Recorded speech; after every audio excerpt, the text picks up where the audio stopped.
Kyrie eleison.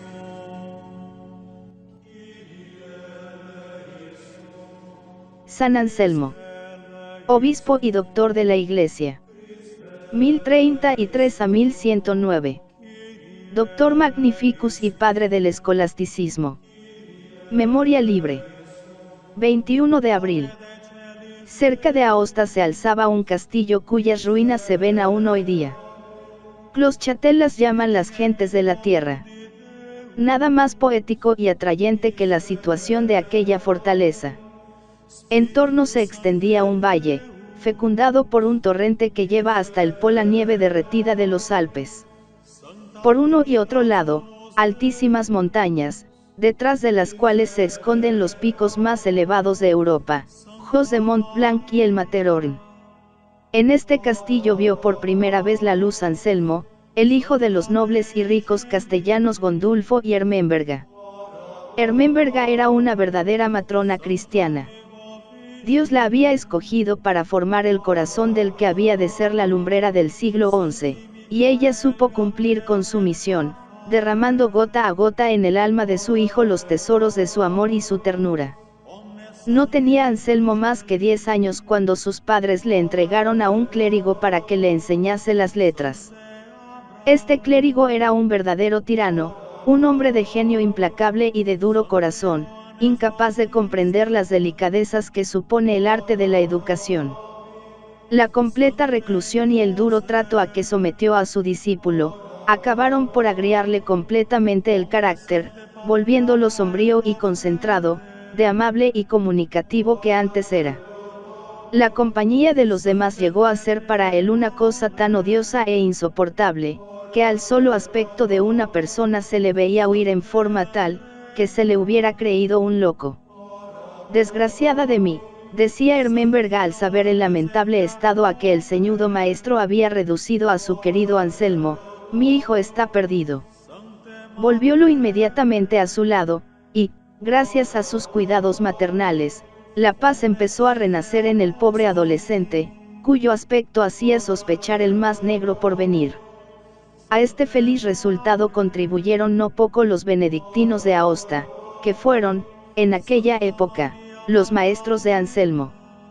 Más tarde, acordándose del bien que le habían hecho estos religiosos, dirá, hablando con Dios en una de sus inflamadas oraciones, tú eres, oh Dios mío, el que inspiraste a mis padres la idea de confiar mi educación a aquellos santos monjes.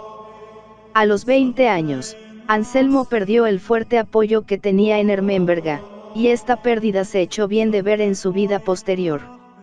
Entusiasta y sensible, prodigaba fácilmente su admiración y sus simpatías. Además, su talento empezaba a distinguirle entre sus compañeros, y él recogía con avidez los halagos de la admiración y del cariño. Todo el mundo lo amaba, nos dice su biógrafo y secretario, y admero, porque todo en él inspiraba amor. Su padre, sin embargo, había concebido contra él una extraña aversión, tan enconada, que se complacía en humillarlo y reprenderlo, por muy plausible que fuese su conducta. Anselmo trató, primero, de desarmarle con la sumisión, mas viendo que nada conseguía, resolvió desterrarse de la casa paterna.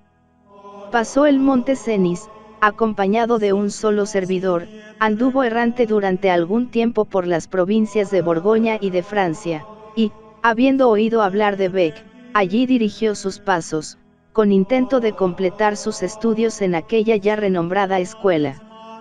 Corría entonces el año 1060 de la era de Cristo, y contaba Anselmo 26 de edad. Bec, la famosa abadía normanda, no tenía aún medio siglo de existencia. Su abad, y al mismo tiempo su fundador, era un anciano de vida inmaculada, caballero esforzado y famoso en el mundo, que había sentido el divino llamamiento entre el estrépito de los torneos y los fragores del combate. Se llamaba Erluino. Su monasterio no hubiera sido más que uno de tantos como entonces se levantaban por todas partes si Dios no hubiera unido a su obra un hombre providencial. Hoy es frecuente ver los señoríos que dejan a los señores, pero en aquellos siglos lejanos sucedía lo contrario todos los días. Tampoco vemos en nuestro tiempo muchos profesores que, cansados de decir vaciedades, se consagren al silencio.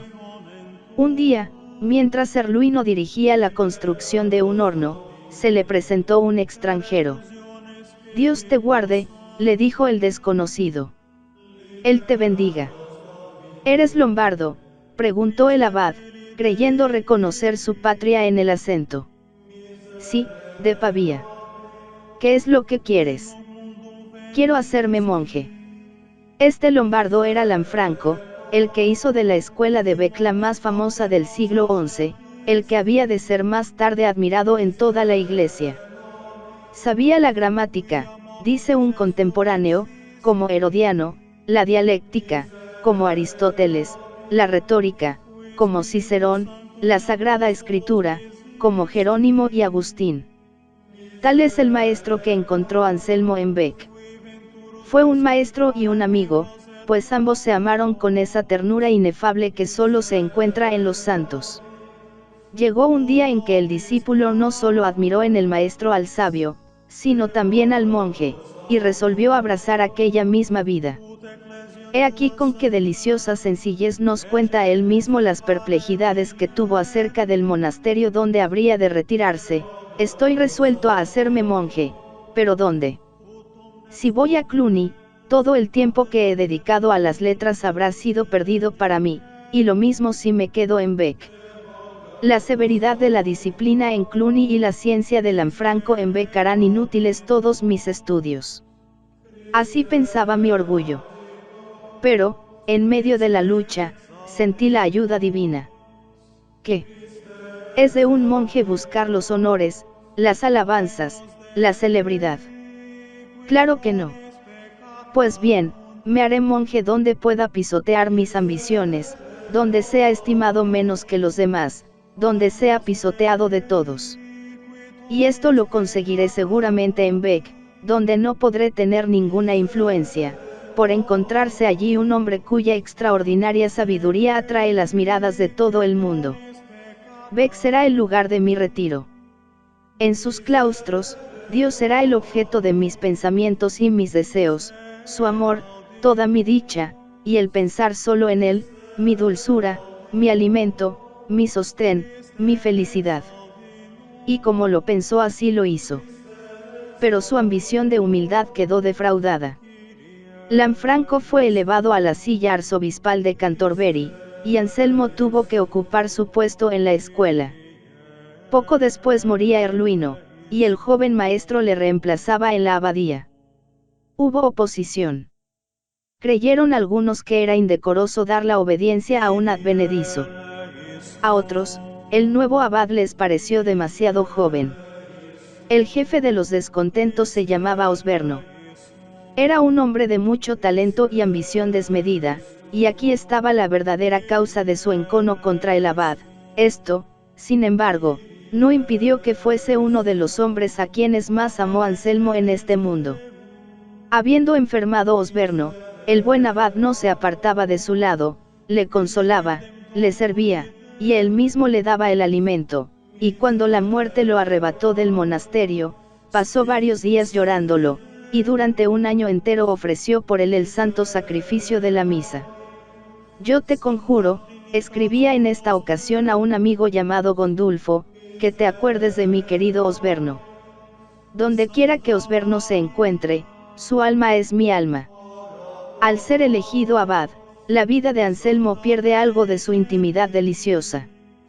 El abad, en el siglo XI, es un alto personaje, un gran señor, cuya existencia debe ir unida a todo el movimiento religioso y político del país, a todos los elementos del orden social, varones y siervos, legos y eclesiásticos, guerreros y colonos. Este es el ambiente en que se desarrolla la actividad de Anselmo durante 15 años. Su acción exterior se acrecienta por su misma popularidad y la importancia de su monasterio. Tan pronto lo vemos al lado de su amigo Lanfranco, como en la corte del duque de Normandía, o en la de Guillermo el Conquistador. Pero mientras lucha con los señores comarcanos en defensa de su monasterio, defiende la pureza de la fe contra Berengario, discute con los herejes y confunde al racionalista Roselino. De cuando en cuando vuelve a su retiro para continuar sus obras interrumpidas, para vigilar su querida escuela, aquel famoso gimnasio de Beck, en cuyas aulas los hijos de los príncipes se codean con los humildes clérigos, para caldear su espíritu en la soledad y repartir a sus monjes el pan de la doctrina. Sus monjes le aguardaban con amor, porque tenían sed de aquella dulce elocuencia, que tenía en el claustro su más bella realización. No era la elocuencia vehemente del tribuno, era una palabra rebosante de unción y suavidad, que penetraba las almas. Su voz tenía siempre inflexiones modestas y un encanto noble y reposado, jamás la esforzaba. Timbre puro y armonioso, que destilaba gota a gota delicados sonidos, como vibraciones de una música celeste. La reina de Inglaterra, Matilde, se acordaba de aquel angélico rumor cuando escribía al santo, con maternal solicitud y astucia muy femenina, que evitase las penitencias excesivas para no perder la voz armoniosa y suave que anunciaba la palabra de Dios en un tono bello, agradable y tranquilo. La calma era uno de los rasgos distintivos de Anselmo. Su figura imponente y majestuosa estaba siempre serena. Mientras hablaba, su mirada viva y ardiente parecía suspensa de lo invisible, pero sin la convulsión del transporte. A veces, por su frente pálida pasaba un relámpago que obraba una transfiguración. Sucesor de Lanfranco en la escuela de Beck, Anselmo le reemplazó también en la silla primada de Cantorbery. Fue esto en 1092. Desde entonces, para él, vivir será luchar. Antes de ser nombrado arzobispo había dicho al monarca, no te empeñes en uncir un toro con un cordero, porque no podrán trillar. El rey estaba bien definido, un hombre violento, despótico, altivo y rapaz. Se llamaba Guillermo el Rojo. Como Enrique IV, su contemporáneo, quería ser rey y papa a la vez. Pretendía disponer con autoridad absoluta en los negocios eclesiásticos, ambicionaba las riquezas de la Iglesia, y para él no había más cánones que su voluntad. Anselmo aconsejó, amenazó, y terminó lanzando el rayo del anatema. En su alma llevaba la energía indomable de Gregorio VII. Antes que doblegarse ante la injusticia, prefirió abandonar la mitra y errar a través del continente, brillando por su sabiduría en los concilios. Pero Inglaterra reclamaba a su pastor. Llamado por el hijo de Guillermo, el primado volvió a aparecer en su sede, con aplauso de todo el reino. Aunque delicado en su trato, de maneras cortesanas y exquisitas, Anselmo se había revelado como un gran carácter. En su administración era severo y hasta meticuloso. Daría 1000 escudos a un mendigo, pero no toleraba que un servidor le robase un dinero, empeñaría el pectoral para defender el reino, pero el rey no se incautaría violentamente del menor censo de la Iglesia. La virtud había hecho de él el tipo del hombre de gobierno, aunque la posteridad ha recordado sobre todo al hombre de letras, al poeta, al filósofo, al polemista y al escriturista. En sus cantos a María, la facilidad y el sentimiento no ceden en nada a la frescura y sinceridad de la inspiración. Estos delicadísimos poemas, llenos de un encanto indefinible, reflejan toda su alma, con su vibración dulce y emotiva, mezclada de un leve dejo de melancolía, con su pensar hondo, que le hace contemplar a María a través del velo de la creación, con su amor ardentísimo y confianza de niño para con la Reina de los Ángeles. Como pensador, Anselmo se eleva a las alturas donde vuela Santo Tomás y San Agustín. Su luz se une a la de estos dos astros para iluminar, no solamente el intervalo que los separa, sino también los senderos de la teología futura. Es un metafísico, es el primer teólogo filósofo, el primero que ha seguido con método riguroso lo que su maestro San Agustín no había hecho más que esbozar, el estudio racional del dogma. Es, pues, el padre de la escolástica. Muchas explicaciones suyas han pasado luego a la enseñanza común, y con las ideas, los textos mismos, aquí una visión profunda, allí una distinción luminosa, o bien una fórmula feliz, que condensa en una frase un dogma que no había encontrado aún su expresión definitiva. Si no ha formado una escuela, pocos como él han profundizado las grandes ideas teológicas, ni sacudido tan fuertemente los espíritus, ni sembrado tantos gérmenes fecundos. Es uno de los 3 o 4 que con mayor viveza y sinceridad han recogido los gritos vibrantes que el alma dirige a su Dios y las íntimas conversaciones del hombre con el cielo, y bien puede considerársele como una de las más bellas figuras del cristianismo, grande por su poderosa inteligencia y por su influencia en la corriente del pensamiento católico, sugestiva como pocas por no sé qué ideal que en él se junta prodigiosamente a lo humano, y admirable por el reflejo divino que ilumina con luz sobrenatural los dones del genio y del corazón. El tratado sobre la procesión del Espíritu Santo es una de las más altas cumbres de la orografía teológica. El libro Kerdau Somo encierra aspectos nuevos y profundos acerca del misterio de la encarnación. El Monologium es la obra en que mejor se han razonado y estudiado los atributos divinos. Pero el libro más famoso de Anselmo es el Proslogium. A su espíritu se presentaba sin cesar una cuestión audaz: ¿será posible llegar a probar por un argumento único y abreviado todo lo que la fe nos enseña sobre Dios y sus atributos, su inmutabilidad, su eternidad, su omnipotencia, su justicia, su amor, su misericordia, su bondad, su veracidad, su omnipresencia, probando al mismo tiempo que todas estas cosas no son en él más que una sola? El problema le perseguía en todas partes, le quitaba el sueño y el apetito, y hasta le robaba la atención en los maitines. Creyó ver en ello una tentación del demonio, y se empeñaba en rechazarla, pero inútilmente.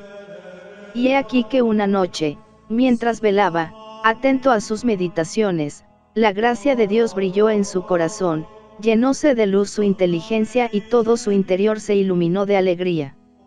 Condensó su pensamiento, pidió las tablillas de cera y mandó a un hermano que guardase allí sus palabras. A los pocos días las tablillas aparecieron rotas, pero fue posible recoger los fragmentos, ordenarlos y trasladar su texto al pergamino.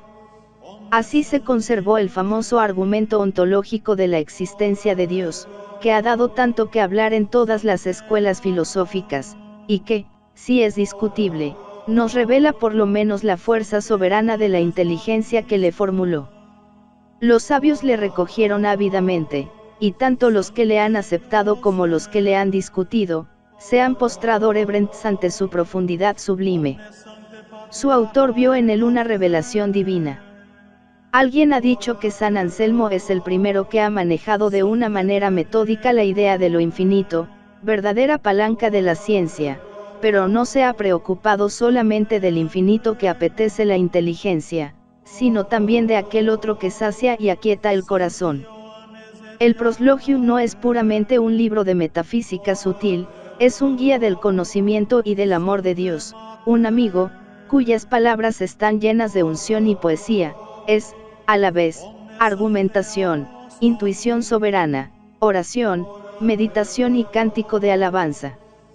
Todo el hombre recoge sus potencias, la inteligencia, la imaginación, la voluntad, para que le sirvan de alas en su ascensión al infinito. Vamos, hombrecillo deleznable, dice Anselmo al empezar, deja el tormento de tus afanes, huye un instante de tus cuidados tumultuosos, olvida las fatigas que te abruman, y desprecia esa estéril actividad que te llena de inquietud y de congoja. Ocúpate un instante de Dios y busca en él el reposo. Entra en la celdilla de tu corazón, y arroja de ella cuanto no sea él, cuanto no te ayude a buscarle. Después cierra y abre bien los ojos. Luego aparece el alma agitada por el sublime anhelo. El genio se revuelve en el oscuro calabozo de la materia, hace esfuerzos audaces por romper las cadenas, por disipar las sombras, y camina frenético hacia la luz, guiado por la fe. Señor, exclama, yo deseo conocer tu verdad, que mi corazón cree y que ama mi alma, no quiero comprender para creer, sino creer para comprender, pues sé muy bien que sin la fe no comprendería nada de nada.